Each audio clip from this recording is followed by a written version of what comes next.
for Kyle Castro. Woo! How we doing, ladies and gentlemen? How we doing this evening? Having a good time? Woo! That's right, my last name is Castro. I know I look like a Castro. The older I've gotten, the more comfortable I've gotten with my exotic look. And by exotic look, I mean Spanish last name, clan rally skin. I don't actually speak any Spanish. I do get a lot of Spanish mail from Comcast because of the last name, but the only Spanish phrase I know is build the wall.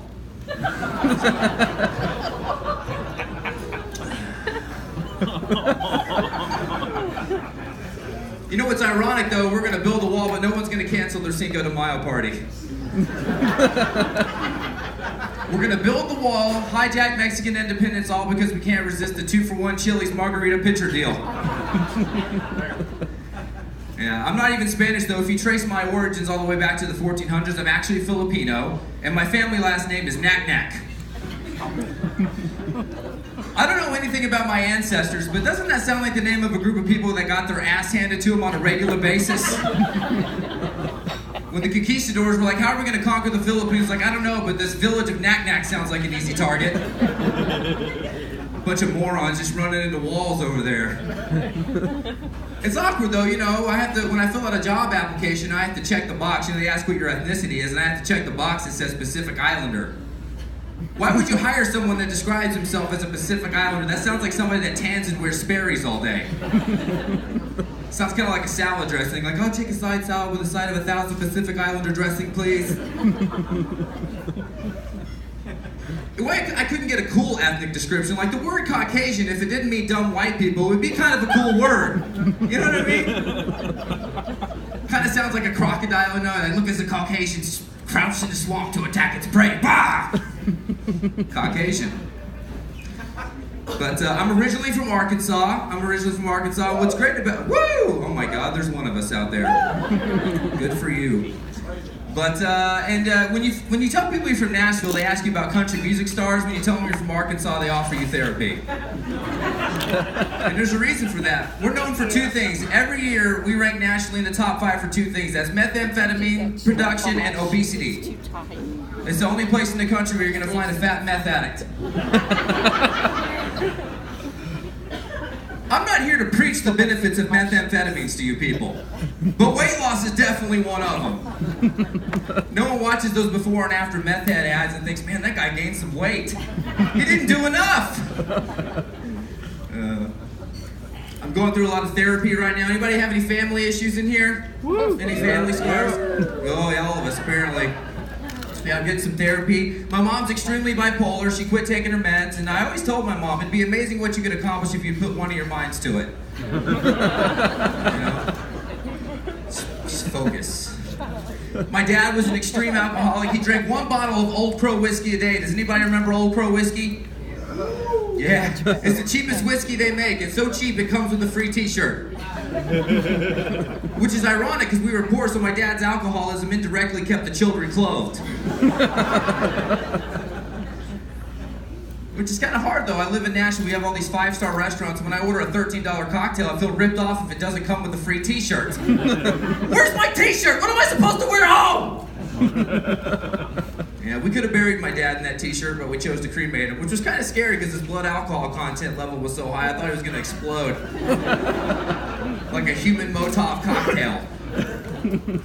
You know, funerals are expensive, though. You don't ever want to pay for a funeral. They're really expensive to bury a loved one. But luckily, Old Crow stepped in and sponsored the whole thing.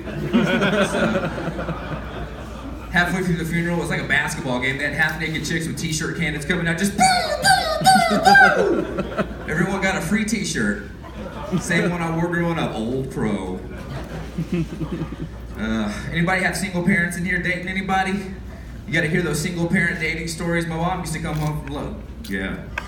My mom used to come home, she worked at Lowe's, and she came home and she'd be like, Daryl, the forklift driver asked me to Applebee's again and I shut his ass down.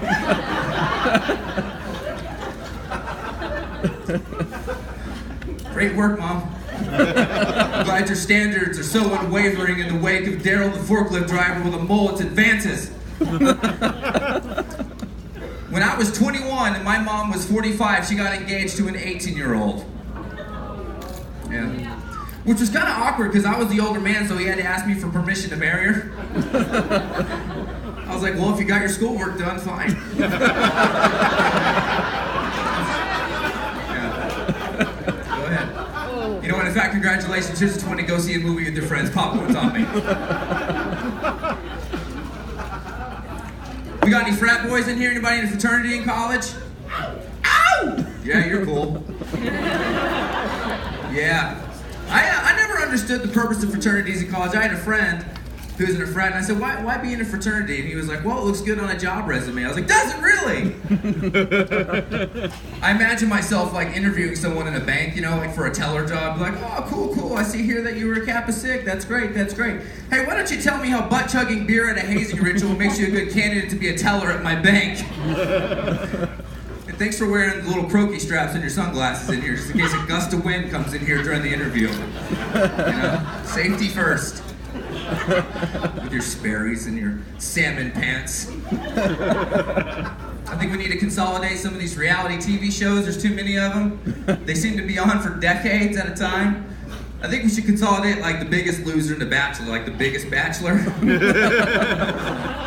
Instead of rose ceremonies, they do like a weigh-in. This is what it would sound like right here. Vanessa, I'm falling for you.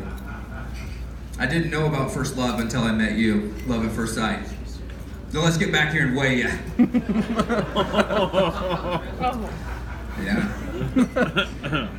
Yeah, I have kids. Anybody have kids in here? Woo! I love to take my kids to the zoo, and you find out pretty quickly when you take your kids to the zoo that the animals aren't the spectacle, it's the people.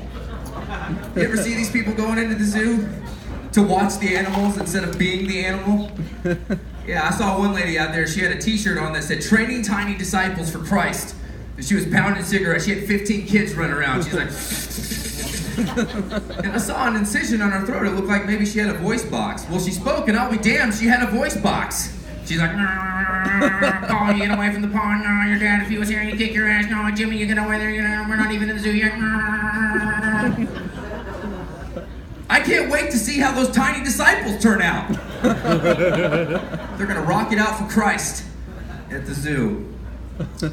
I'm a cheap ass. I don't like to spend money. I don't spend any money. My best friend hates it. He tells me all the time, Kyle, you can't take your money with you to heaven. You just can't do that. Which kind of triggered a thought in my mind, what if we could take our money with us and it's recommended? And we're just broke like we are here on earth?